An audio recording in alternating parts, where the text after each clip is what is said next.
So let's talk more about marriage then, shall we? And the number of people getting married is on a steady decline, with the number of church weddings falling steadily over a decade. So what difference does it make when the royal family have a wedding? Does it make marriage seem more attractive to young people? We certainly, in that Vox we heard a few minutes ago, had some sort of fairly mixed views from people we were talking to, some of whom seemed quite cynical, others seemed quite attracted, I should say, to the idea of a marriage in church. Well, let's talk now to Michaela Hyde, who's from the Marriage Foundation, which campaigns to promote marriage as the key to social stability in the UK. Very good morning to you, Michaela. Good morning. So did you watch the royal wedding yesterday? I did watch the royal wedding, yes, and I really enjoyed myself, actually. I thought it was wonderful. Were you surprised that you enjoyed yourself so much?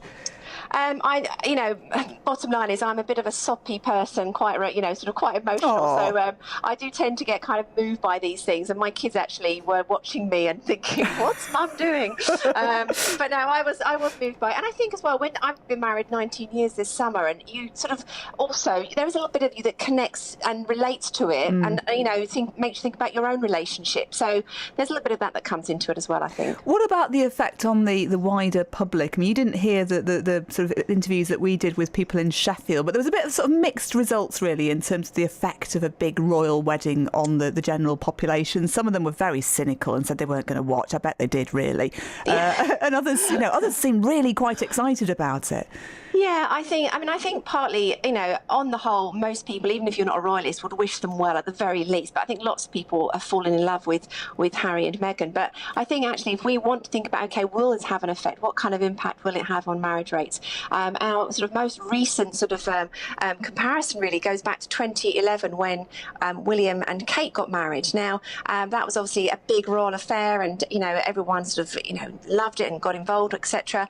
But what was significant is in the year after, in the first quarter, marriage rates went up by 25%, and in the second quarter by 13%. So massive increase. Nothing, we've not seen anything like that since the Second World War.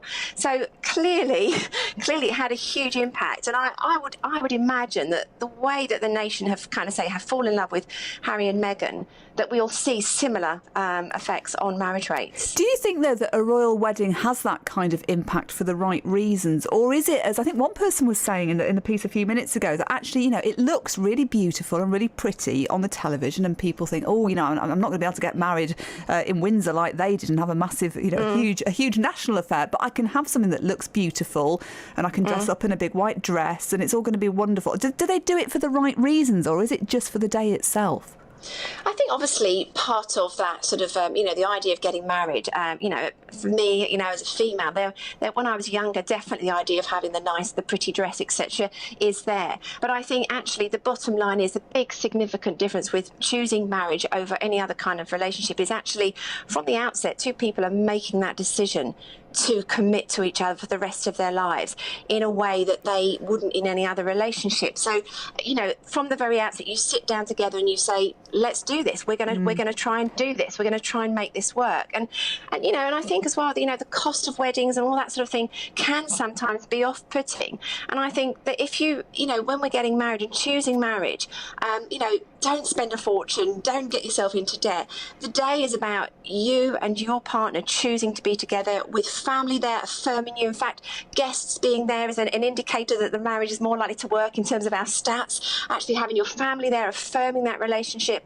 And what's interesting is people tend to think, marriage is on decline, and that with that divorce is up as well. The reality is actually divorce rates are as they were in 1975. Really? There was a bit of a peak in the 80s and 90s, but divorce rates. So I think, actually people choose to marry. When they get married, most people stay married, then they, carry on marrying. And what we're tending to find is that the sort of decrease, if you like, in choosing to marry is amongst the poor, amongst those who are on a lower income. I mean, we've got some stats that we've put together that actually 80% of high earners, those over 43k, and above, are marrying. those on the lowest possible, sort of 16k and under, only 24% are choosing to marry.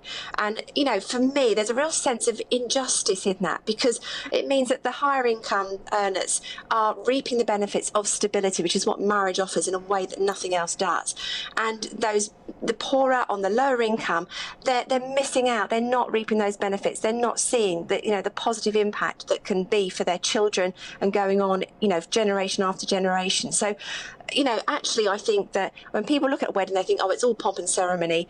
Making that choice to commit and choose from the very outset is good for them, but it's also good for their children as well. And just very briefly, it's good. Is it good regardless of somebody's faith? I mean, I know that faith is sort of a part of what you're involved with, but is it important if you are of faith that you should then get married?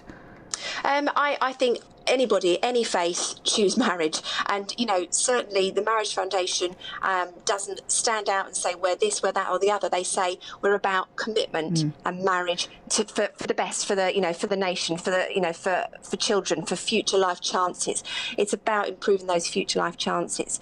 So absolutely, anybody of any faith, I think choosing to commit and say we're going to make this work will be the best for you and say for your children as well. Michaela, good to talk to you on BBC Radio Sheffield. Michaela Hyde, who's from the Marriage Foundation. I'm sure we'll catch up with them in years to come to find out whether this royal wedding yesterday has had a positive impact on the numbers of people getting married, and particularly those getting married in church.